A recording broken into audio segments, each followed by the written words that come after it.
the penultimate game of the home and away season. What a Saturday night it's going to be. Quickly before we jump into it, I can still see that there are over 50% of people watching me that aren't subscribed. So if you like what I'm putting out, please hit that subscribe button. It goes a long way to supporting me, supporting the channel, and helping it grow. But with that out the way, this let's just look at this Crows game. It is going to be, it's crazy that we're in the position that we're in. Now, for the last 6 or so weeks, we knew what our home run, run home was going to look like. We knew it was going to be hard, but we had a 10-point buffer. It was looking good, right? We were looking fine. And then we lose that 10-point buffer. Then we lose first spot, then second spot. Now we're sitting third, thanks to Sydney beating Brisbane last week. And we go up to Adelaide to take on the Crows in one of the biggest games of the home and away season, not just for Collingwood, but just in general. This is going to have a lot of ramifications going forward, but especially for Collingwood. Now, we can finish first if results go our way. We can finish ninth. I don't think we're going to finish ninth, right? We're finishing in and playing finals. But the stuff that we've dished up for the last 5 weeks, so one win in the last 5 weeks is ridiculous. And this sort of game gives us an opportunity to get that camaraderie going again, get that side-by-side spirit going again, and fly over to Adelaide and beat the Crows. Now, before we sort of get into, properly into that game, I do want to make mention, and I keep forgetting to mention it, but over the last few weeks, so starting from that Richmond game, we've played 3 games in 11 days. So Richmond, and then into Brisbane, and then so Richmond, 6-day break into Brisbane, 5-day break into a young Hawthorn side. So that's 3 games in 11 days. Nobody is talking about that, right? Nobody is talking about that as why that could be a reason as to why we were so lethargic and just didn't have that energy to run. So when that happens, and Fly did say that, you train less, so you put training loads into them more.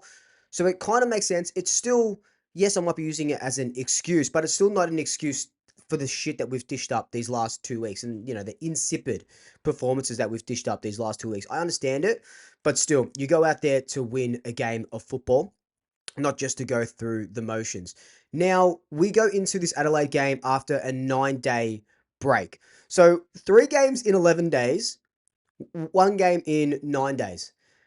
That has to help, right? That if my conspiracy theorist mind is going, we were tired because we played 3 games in 11 days, training loads, blah, blah, blah. Less training loads in 9 days, 1 game you have to play, that has to work in our advantage. And I did read somewhere, so Adelaide went over to Perth to play the Eagles, and the Eagles kept them goals in the second quarter. The Eagles nearly beat them. But, so that was on Sunday. I heard that they couldn't get their flight back on Sunday. They had to wait another day. So they're going to have a little bit less of an opportunity to train and all that sort of stuff. So they're going into this game a little bit underprepared. How much does that sort of matter to a young team like the Crows as opposed to an older team like us? We're only going to really know on Saturday night. But that is definitely something to watch out for, because now with a pretty full list of we'll say best 25, 26 players to pick from, and a 9-day break, there's no excuses, unfortunately. Nothing that happens on Saturday night can be excused, because they'll be fresh, they'll be fit, they'll be firing, their backs will be against the wall, the wounded magpie, all of these sort of little things that we talk about will be on full display on Saturday, and there's just no hiding. There's absolutely no hiding for the Pies. So let's look at our history at Adelaide Oval and against the Crows.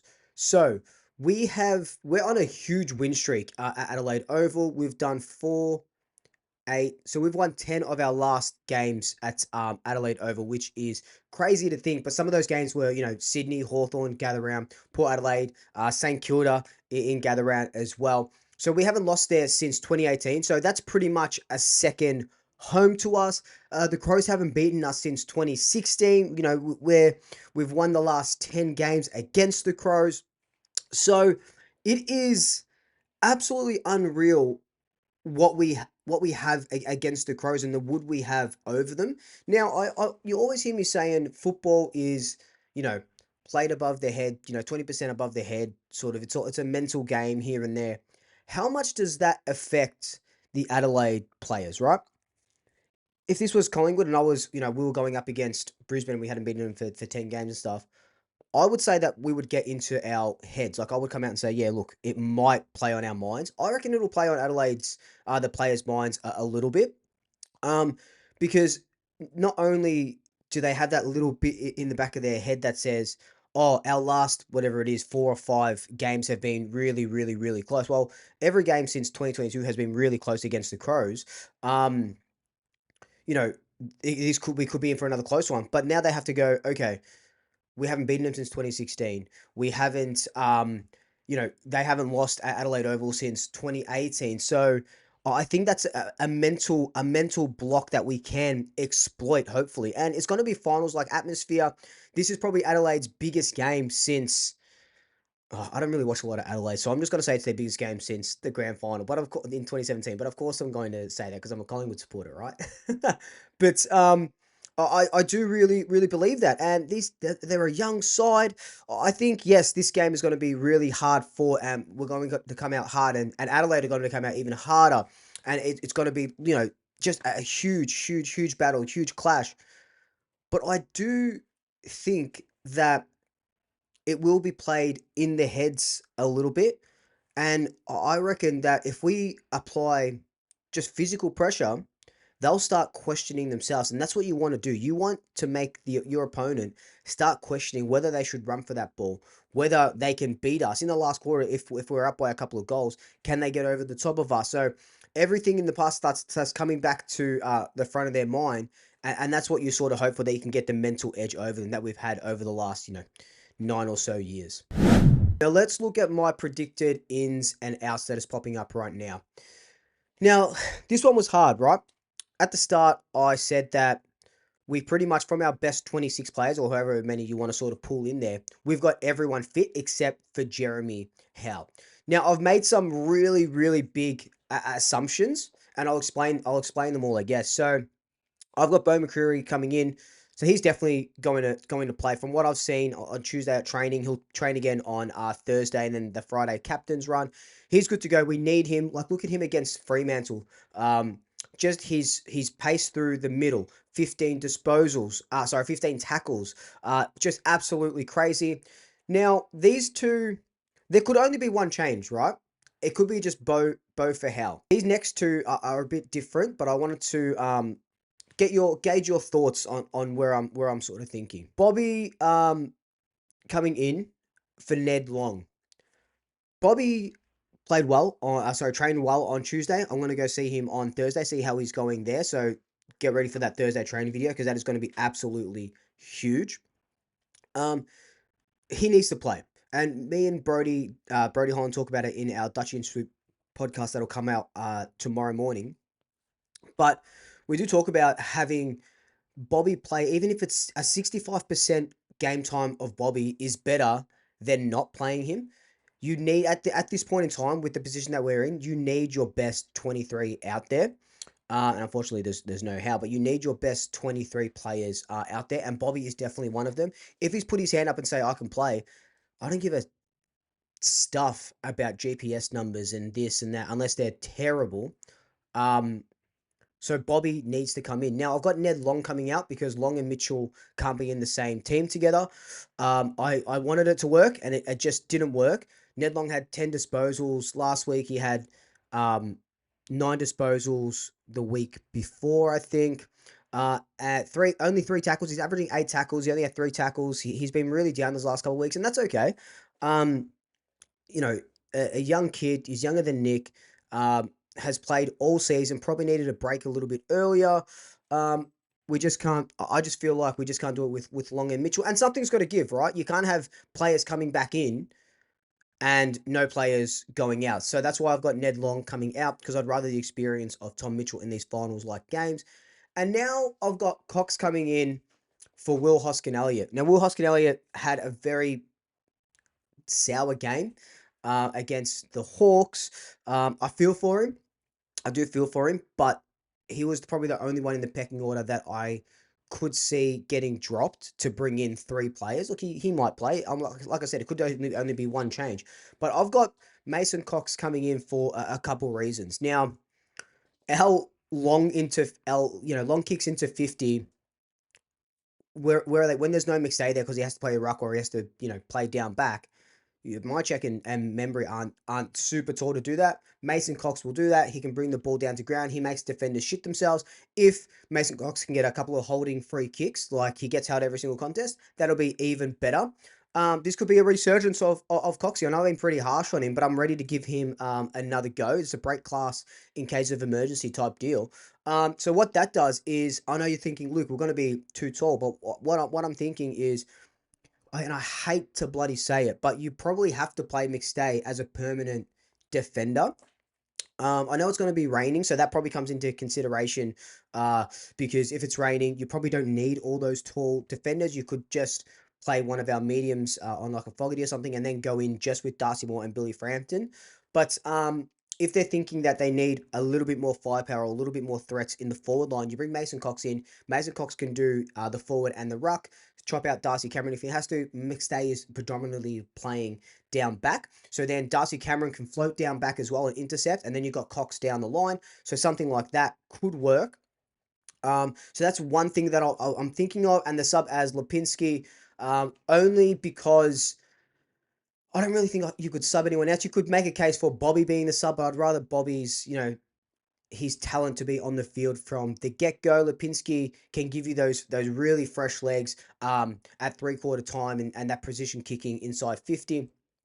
Um, or I could even make a case for Jack Crisp being the sub, to be honest, which would be interesting. But yeah, he's had a couple down games as well. He could be on the outer. Like I don't know, how highly he's rated with his work ethic for the last couple of weeks and what he's been able to do. But that could be it as well. And yeah, that's pretty much it. But like I said, you could probably only make a case for Bowen Howe. I think Ed Allen is right up there if you want a little bit of speed. Charlie Dean is up there as well. Instead of Mason Cox, if you wanted to keep McStay as a forward ruck and still bring a defender in, it can go. There's a lot of ways that it can go. There's a lot of ways that it can go. But all I know is whoever comes in and out, there's got to be more than one change. Sorry, whoever comes out, if there's going to be more than one change, it's going to be heartbreaking. It's going to be heartbreaking leading into finals because, like we saw with John Noble, you could play all the games all the season, and then suddenly you get dropped, and that's what I think is going to happen to Ned Long. So that's my predicted ins and outs. Now, I think just tactically we can make a few tweaks to our game as well. I don't like Jack Crisp on a wing. I'd put Josh Dacos back on a wing. Me and Dutchy talk about it a lot these last couple of weeks. But I'll put Josh Dacos back on a wing. I think he works well there. Obviously, Steele on the other wing. Leave Jack Crisp in the middle. I think he's great in there. Or if you're going to keep Jack Crisp on the wing, put Steele in the middle for a little bit because he loves that inside midfield role. But I think Jack Crisp has a little bit more speed than Steele. And then that leaves Dan Houston floating off half back. We were trying to get him into the game a lot last week against the Hawks, and it was working, but we were just shit house anyway. So what can you absolutely do? Another thing as well is just our forward structure has gone right out the window. Forwards climbing all over the top of each other. I was watching. I was at a mate's and I was watching the Geelong Essendon game. I think I've said this on camera. This feels like deja vu.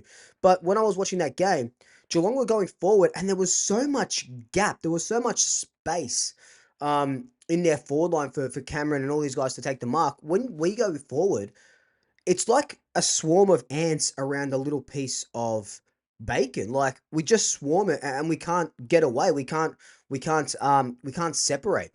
And I think that's just what we have to do because it just doesn't look good. Everyone flying for everyone and no one getting real looks at it. But there's just a couple of my tactics because we're not reinventing the wheel. We're just keeping it simple, stupid. The KISS method, right? So we've got to keep it simple, Go back to what we know. The pressure pies. We've got to get our tackles up. 42 tackles is pathetic against the Hawks. We got to, look at the West Coast game. They really pressured Adelaide, and Adelaide just crumbled. They were lucky to get away with the win. So the West Coast game shows that, you know, the Crows can bleed. But we need to be the pressured pies again and not the pressured pies. Now, big calls and predictions. I do think we're going to win. I've got us winning by 5 points. I hate that because it's less than a goal. You know, I love winning by just maybe 7 points, but I've got us winning by 5 points. And I think that Alia is going to get off the leash. She's going to kick 3 or 4 goals and get over that 50 goal mark. But let me know your thoughts down below. How do you see this game going? And until then, like, comment, subscribe, tell your family, tell your friends, tell your pets. And until next time, double shackers. I'll swoop you later.